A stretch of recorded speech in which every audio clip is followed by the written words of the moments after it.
Hey guys, number one Marmaduke fan here, looking at volume one of the Amazing Spider-Man paperback release of the Masterworks collection.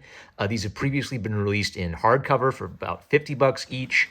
Prices on these is supposed to be 15, but you can get them for like $11 on Amazon, and I would really recommend picking these up. My absolute favorite way to read Spider-Man comics are the old CDs they put out with PDF scans of the old comics. That's probably getting hard to find now, but this is easily like an all-time great series. And I did a joke video where I kind of made fun of manga fans and joked that, of course, manga fans should read Spider-Man. And now, one of the criticisms manga fans have of American superhero, or maybe American comics in general, is not knowing where to start and not knowing what to read, which is kind of a true criticism because there will be lots of little mini series and things with different titles and alternate universes. So it can be tricky to get into superhero comics, but that's just not true of Spider-Man. His first run under Stan Lee and Steve Ditko is one of the best runs. It offers lots of great stuff to talk about. It's had an enduring legacy on American comics, and it's had an enduring legacy in manga. My Hero Academia, the flavor of the month for shonen battle manga, has multiple characters inspired by Spider-Man.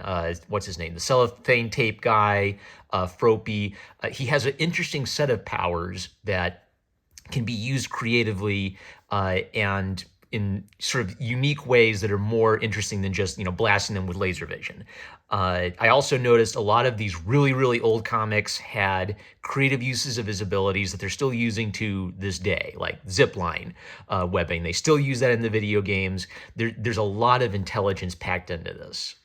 One of the kind of ironies of this is when Steve Ditko was done with Spider-Man, the rumor is that Ditko and Stan Lee had an argument about the direction for the character, where Ditko believed that it was time for the character to grow up. It was time for him to stop being like a little boy and so neurotic. And Lee thought that he needed to have those traits in order to make him identifiable and flawed. And when Ditko left, it was kind of like he was done with this stinking job. He wanted to move on to his own thing. So there's this pregnant irony where the most famous comics that Ditko ever worked on, he was kind of glad to be done with it when he was done with it. But I really respect Ditko, and a lot of his strengths are on display here.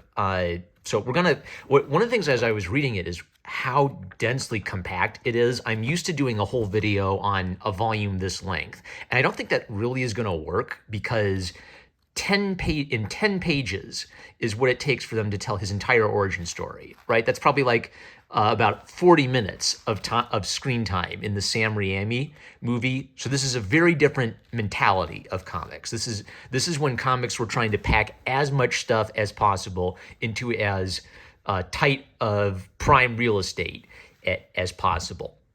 And kind of in my own comic work, I've sort of taken a both approach. I'll have a 40-page battle manga inspired fight scene where it's beat for beat everything that happens in the fight scene and all the action is very spread out. But then I'll also try to have character development scenes that are verbose, and I'll try to more tightly pack that so it moves quicker. I really think that every comic artist and every manga fan, even if this isn't exactly your cup of tea, you should understand this style of comics because it's a very valid style of comics. And I think that you can if you understand like the staccato rhythm and the slow manga rhythm, you can take a best of both worlds approach. So this is basically going to be a crash course in tight, condensed writing. So let's talk a little bit about Stan Lee as a writer first. So one thing I respect about Stan Lee is I think he thought he had high concepts for superheroes. So if you go back to the 40s and 50s, comic books were what every little kid read. You could just put out anything. You could just put out old comic strips, and little boys would buy them up at the newsstands, right? I think by the time the 60s rolled around, there was maybe an attitude that costume characters were corny already. So Lee felt pressure to have a concept. What sets this character apart from all the other costume heroes? And you can see that across a lot of the characters Lee made up. The Fantastic Four are a dysfunctional family. Iron Man is a billionaire weapons manufacturer playboy. He's trying to take a high concept of what if this guy was a hero that's a bit of a stretch and then commit you to believing it. So the high concept for Spider-Man is that Peter Parker isn't a natural born hero. He's a wallflower, he's a geek, all the teenagers laugh at him, and he actually is pretty cynical and bitter. And this is I think this is played as his primary flaw. He is a nerd, but he also is an egghead, and he isolates himself from his friend group as much as the teenagers isolate him.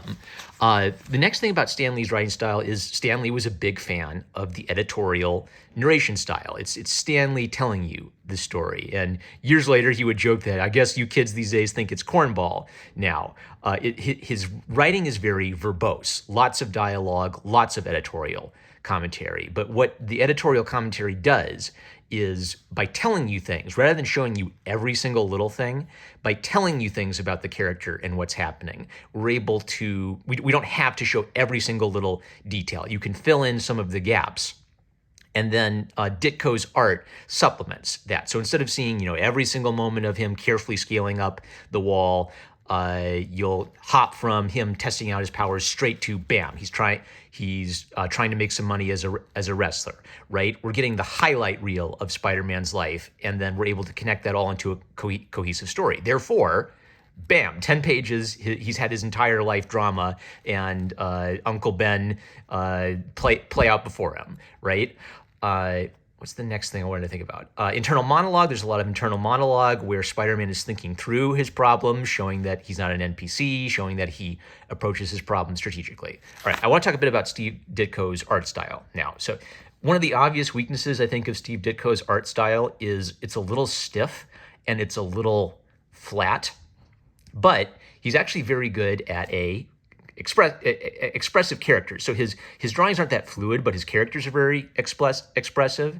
And he's also very good at thinking out action. So if you kind of imagine Spider-Man as the toy Steve Ditko is playing with, Steve Ditko composes very thoughtful action sequences with them. You can follow the flow of the action and you understand how Spider-Man is getting in and out of this situation with creative use of his powers. And Stan Lee's narration supplements that.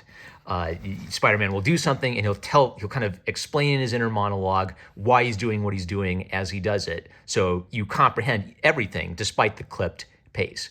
Some other cool things about Steve Ditko's style, I actually think there's maybe like a conscious effort to make Spider-Man a bit of a creepier character. He has, anger issues, he has some neurotic problems, and then Spider-Man himself is, spiders are creepy. So I like the angle that he's not the Captain America type, standing there with his, hands on his hips and the American flag plastered on his chest. He looks like a creepier character, and in his soul, he's a little bit more of an edgy boy. One of the reasons I think the with great power comes great responsibility theme fits so well with Spider-Man is it's a moral lesson that connects directly to his weakness, which is a tendency to be a bit of a showboater, a tendency to think of himself more than others. So it's really the life circumstance of losing his Uncle Ben forces him to grow up and forces him to start becoming a responsible person. So a few things about this. Let me talk about this story briefly. So J. Jonah Jameson is a lot less complex character back then. I think over time, Jameson became more complex in that, he's kind of a jerk, but inside he has a heart of gold. Jameson of this era is just a dick to Spider-Man, basically for no reason. So he gets jealous of Spider-Man because people are paying attention to Spider-Man rather than his son. There's a problem with the test flight, and so Spider-Man flies up there and dangles from it by his web to put place in a manual guidance system so that John Jameson can get out of the situation. Spider-Man's expecting Jameson's going to be singing my praises, and when he opens up the paper, Jameson's accused him of sabotaging the plane. So a common theme of the early Spider-Man comics is it's sort of like life is kicking Peter Parker in the pants, and they all have downer endings to the point where it could almost become like a running joke. Like, man, is this guy ever going to catch a break? But it's important because he doesn't really get rewarded for his heroism. Not only does he not get rewarded, sometimes he gets punished for his heroism. And Lee kind of makes a point where if Spider-Man makes a simple mistake, he punishes him for that. So one of the things Spider-Man did is when he realized the kid's in trouble, he webbed up a soldier to commandeer a plane and go rescue him, right? So he just figured, well, I got to do that. I got to go save the guy. Later, that becomes an important point. Spider-Man attacked a army soldier, right? He was acting recklessly. He was acting foolishly. So he didn't think about that at the time. Later, he gets punished for it. I've been rewatching The Spectacular Spider-Man, which is a fantastic series. One of the things I like about that series is, although it's changing Spider-Man's story and reimagining Spider-Man's story, it's very true to the central idea of the character. So in Spectacular Spider-Man, Peter Parker makes some dumb mistakes, not because he's evil, but just because he's kind of thoughtless and young. He doesn't really think about how his actions could affect others. And then when he realizes the consequences, he feels bad, but sorry, man. You should have thought about that more carefully. And then life punishes him. He, photographs something he shouldn't have photographed.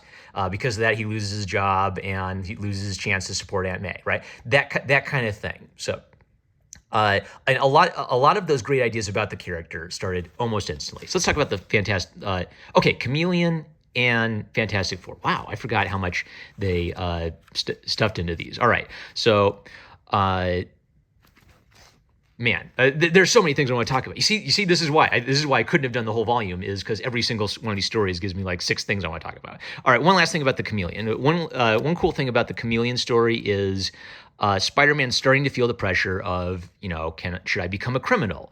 Could I use my abilities to be like a TV star? Well, Jameson kind of blew up that option. So the Chameleon threatens Spider-Man by directly attacking his reputation. Just as Spider-Man is being tempted to become a thief and use his powers for selfish gain, someone comes and tries to tarnish his reputation using the fact that Spider-Man hides behind the mask. Well, I can wear a Spider-Man costume and get away with anything now, right? So the Fantastic Four, when Spider-Man encounters the Fantastic Four, it's a good example of Spider-Man's impulsiveness screwing him over, and basically his temper screwing him over. So he gets the idea that, well, the Fantastic Four, they're heroes, people love them, I should join up with them. I'll get a paying gig, I'll fix my rep.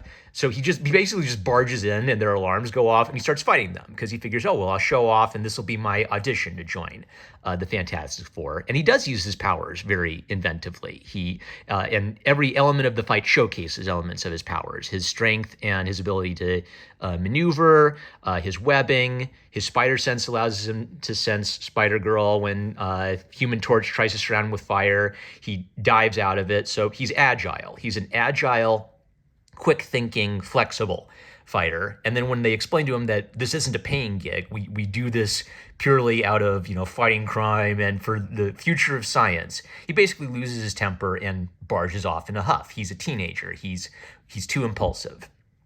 The Chameleon enters and starts causing trouble for him, and there's some great back and forth where Chameleon tricks him into taking the fall for him, and Spider-Man has to clear his rep. And then it ends with this sort of haunting question. He's so young, he's so impulsive. What if he ever chose to turn on law and order? How strong will he get when he's older, if he's this strong now as a youngster? So what's kind of interesting is, at this stage in his career, it's very questionable whether Spider-Man actually has learned with great power comes great responsibility. He's lost Uncle Ben. He's learned that lesson, but the fact that life is kicking him in the pants, and the fact that temptation of using his powers for selfish gain is still there, makes this pregnant question that, well, maybe he's just going to crack under this pressure. Maybe he's going to fall back into thievery or showboating or just hanging up the costume and not giving a damn about what happens to everybody else in the world. There's also kind of like a really charming element where the editors are always communicating to their fans at this point. Hey guys, we're going to have a letters column. Hey guys, we're changing a little bit how we do the magazine. So a lot happened. I'm going to call it there because I feel like that was plenty. But this is a great era of comics, in part because of its limitations. it's hyper condensed and it's a little stiff, but it's amazing how much they were doing. In spite of like these incredibly restricted page limitations, right? You basically get 3 movies out of this little chunk of book. Anything else I wanted to have for closing thoughts? Okay, coloring. The coloring isn't my favorite. It's definitely the modern school of thought of coloring, where they basically just use a fill bucket. I vastly prefer the halftone dot effect, and there are sometimes whole scenes where the halftone dot effect is actually creating this soft effect. So I'd say the coloring's a 5 out of 10. That might be a good reason to look for the PDFs if you can find them online, or pick up the old CDs on Amazon somewhere. But it's passable. I'd say the coloring's passable. When I've compared modern coloring to the old comics, it's generally faithful to the original. They're at least taking the color choices into consideration when doing the modern coloring style. Anything else? Yeah, I think I've expressed all my thoughts. So we're not going to extend it out any further. That's it. I love you guys. We'll flip through more of these as I read them. Love you guys. Catch you later.